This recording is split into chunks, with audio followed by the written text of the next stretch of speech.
A strong punch to our coward enemy. Alhamdulillah. হামলা প্রতিহামলায় ক্ষয়ক্ষতির পর নতুন করে পাকিস্তানের বিমান ঘাঁটিগুলোতে ক্ষেপণাস্ত্র হামলা চালায় ভারত। ইসলামাবাদের অভিযোগ, শুক্রবার দিনগত রাতে পাকিস্তানের 3টি বিমান ঘাঁটি লক্ষ্য করে ভারত ক্ষেপণাস্ত্র হামলা চালায়। শুক্রবার 9 মে স্থানীয় সময়ে দিনগত রাতে রাজধানী ইসলামাবাদের কাছে রাওয়ালপিন্ডির বৃহত্তম বিমান ঘাঁটি নূর খান, চাকওয়ালের বিমান ঘাঁটি মুরিদ এবং শেরকোটের বিমান ঘাঁটি রফিকে ক্ষেপণাস্ত্র দিয়ে হামলা চালায় ভারত। ভিডিও ফুটেজে ভারতের ক্ষেপণাস্ত্রের আঘাতে পাকিস্তানের জেকোকাবাদ বিমানবন্দরের এয়ার ট্রাফিক কন্ট্রোলে ধোঁয়া উঠতে দেখা যায়। भाईजान नूर खान बेस में आके गिरा है, ये अटैक हुआ है नूर खान बेस पे। এসব হামলার কথা স্বীকারও করে পাকিস্তান। দেশটির সামরিক মুখপাত্র আহমেদ শরীফ চৌধুরী জানান, 3টি বিমান ঘাঁটি লক্ষ্য করে ক্ষেপণাস্ত্র হামলা চালিয়েছে ভারত। ভারতের মিসাইল হামলার শিকার হয়ে প্রতিশোধ নিতে দেরি করেনি পাকিস্তান। শনিবার 10 মে ভোর রাত থেকে শুরু করে প্রতিশোধ অভিযান। নাম দেয়া হয় বুনিয়ানুম মারসুস। We have given a strong punch to our coward enemy. এ অভিযানের লক্ষ্য ছিল ভারতের উত্তর পশ্চিমে পাকিস্তানের কাছাকাছি সব সামরিক স্থাপনা। বুনিয়ানুম মারসুস অভিযানে ভারতের জম্মু কাশ্মীরের উধমপুর এবং পাঞ্জাবের পাঠানকোট সহ উত্তর পশ্চিম ভারতের বেশ কয়েকটি বিমান ঘাঁটি এবং সামরিক স্থাপনা লক্ষ্য করে মিসাইল হামলা চালায় পাকিস্তান।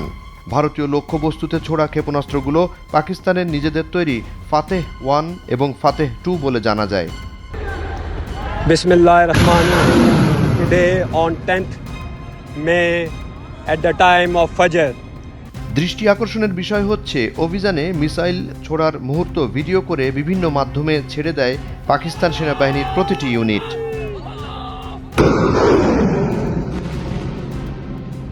পাকিস্তানের ছোড়া মিসাইল গিয়ে পড়ে ভারতের বিভিন্ন সামরিক স্থাপনায়। আঘাত হানে ভারতের ব্রাহ্মস ক্ষেপণাস্ত্র মজুদগারে। দাউ দাউ করে জ্বলে ওঠে মজুদগার।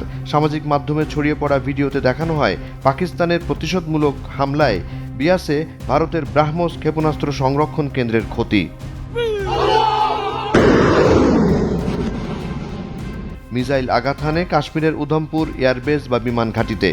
একটি নয়, কয়েকটি মিসাইল বিস্ফোরণে কেঁপে ওঠে উধমপুর এয়ারবেস। অন্তত 10টি বিস্ফোরণের শব্দ শোনা যায় ভারতের শ্রীনগর এয়ারপোর্টে।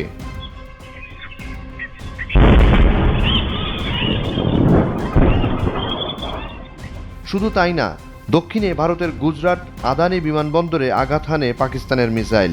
বিভিন্ন মাধ্যমে ছড়িয়ে পড়া ভিডিওতে ধ্বংসস্তূপের বেশ কিছু অংশ দেখানো হয়।